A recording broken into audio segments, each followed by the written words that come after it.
Hi, greetings. I'm David, and I'm going to be talking about pivot tables for Microsoft Excel. So, before we get started, you need a spreadsheet with a lot of data first, um, because the pivot table essentially is something that um, gets all the data and makes it something that's makes it more easier to actually comprehend. So it summarizes the data and manipulates it. You'll see that it's actually very versatile and it's very useful to get that data into something that is actually useful and easy to comprehend.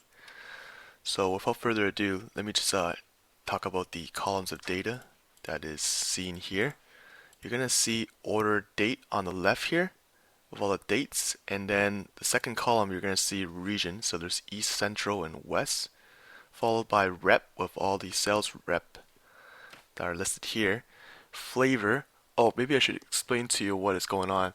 Why we have chocolate, vanilla, and green tea is, well, you can kind of guess that it's actually ice cream flavors. So that's what's going on.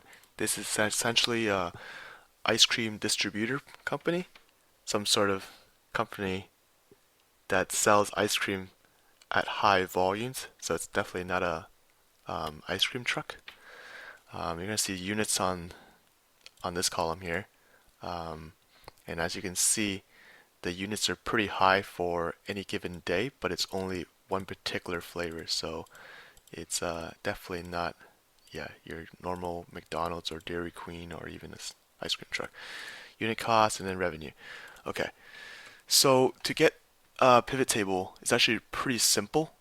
You just go up here in the ribbon interface, insert, click on pivot tool, and from here you're going to get a prompt asking where that table arranges from. Since we only have one table here, Excel already detects that it's from table 1, so you can just leave it alone. But if there is another table somewhere else within this spreadsheet, you can indicate where it is, and it would recognize that typically it's like a rectangle, right, with data from the X to Y.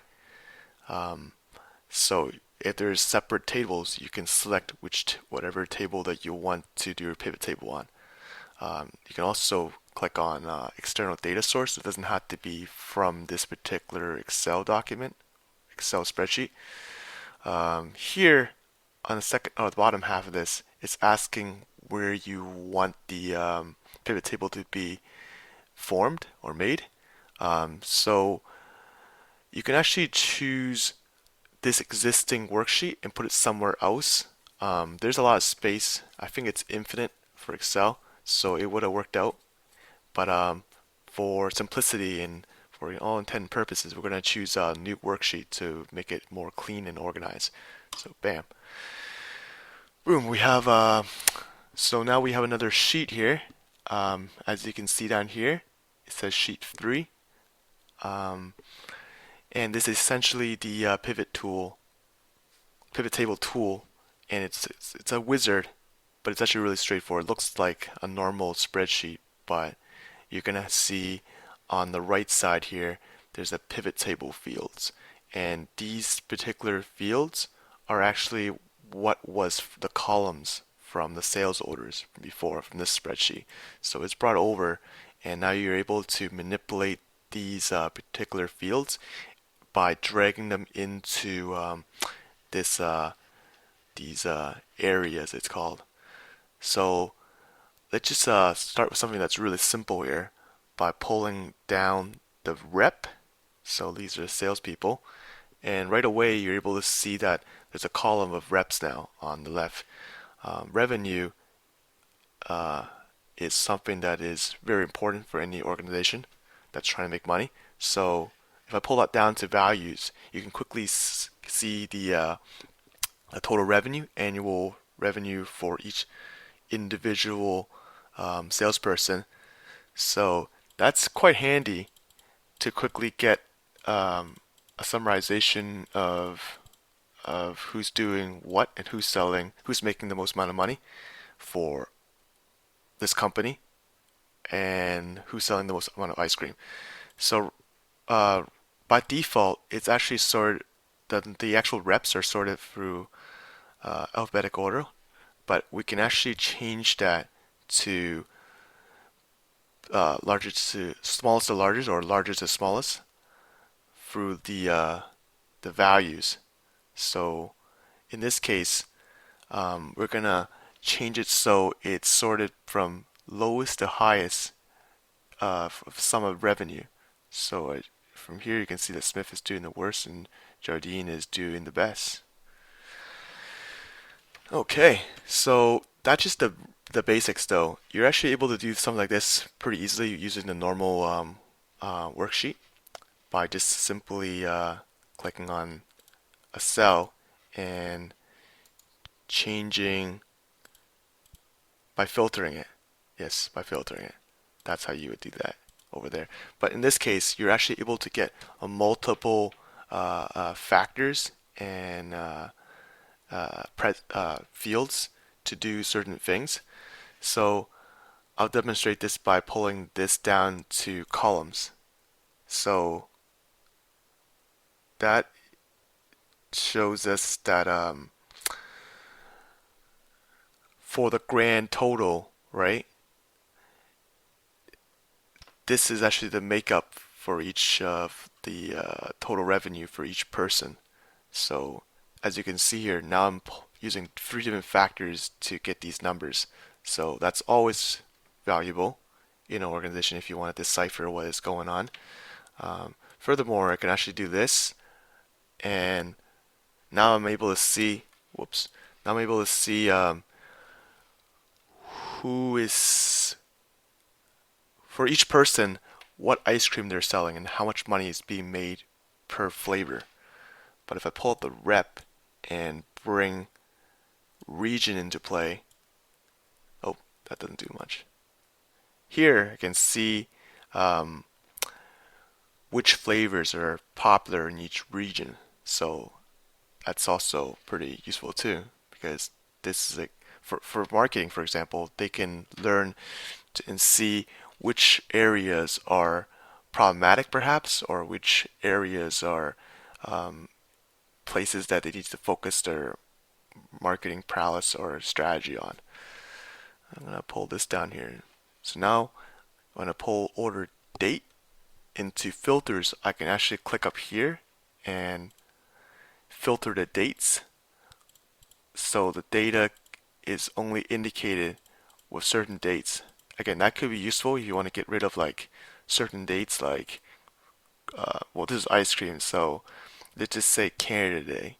We can get rid of that and it would tell us, because it's gonna skew the information if you have like a major holiday where everyone is off, having a good time in a park. So if we take that, we can find a more refined average. We can also bring this down here, and oh, what the? Okay, so what if we get rid of this and this? All right. Okay. Oh, here we go. So from here, by pulling down the order date independently, I'm able to actually dissect the information even more. So it categorizes each year into quarters. Oh, for some reason, quarter 4 is the largest, most profitable season or quarter. This must be uh, Australian or something. That's what's going on. Anyways, let's pull that up here. What? Okay, quarters, order date. It even shows you month. See how powerful that is? Okay, so let me try something else. So unit cost. You can also bring this over here. You can kind of see this is also kind of useful as well. It kind of indicates how price elastic ice cream really is. So from here you can see that even though this is priced really high per unit, we're actually not making as much money as the ice cream that's selling at $4.99. Maybe people are not too happy about this, the premium pricing of this particular ice cream, which is, hold on, let's see what flavor that is. Oh, green tea. Well, green tea is definitely more premium ice cream, so that makes sense. Okay, so again, that this is a good way to see if pricing affects our bottom line. Um, doesn't factor in our overhead expenses like transportation and delivery, but whatever, that's not really important. We're marketing after all, right? So okay, this basically wraps up. Wait, what about columns? Oh, so this really dissects the information, making it very detailed, so you can micro manage the days and certain orders and so forth. So that could be useful too if you have the time for it. But I think that just pretty much wraps up Pivot Table. There's actually a lot more that you can do here, but I'm just gonna keep it nice and simple. This is just the basics to get you started. Let's go back to revenue, rep, and flavor. Okay, forget what flavor. Region. Okay, so let's say that you want to make a graph out of this instead of looking at just a table. Table is actually pretty handy. It's already very informative and very simple. But say you want to give it to someone who is not as attentive and doesn't have the time or patience to look at a bunch of tables. So there is actually something that we can do here, which is pivot charts. It's under Analyze, and if you click on Pivot Chart, we can quickly make a chart as well. Let's just go with pie chart, this one right here, okay, and there you have it. You can see who's selling the most amount of ice cream per region, right? Okay, this is the wrong graph, but you get the point. You can do a lot with this as well. Anyways, I'm, I hope that this brief introduction of pivot tables clarified and got you excited on this tool because it is very useful, and it's not just for I mean, it could be good for just watching over your own statistics and managing your own money at home. So anyone could really use it, and it's not that difficult. There's no formulas or anything. It's just a matter of clicking a few things, dragging a few things into certain tables and fields. Anyways, thank you.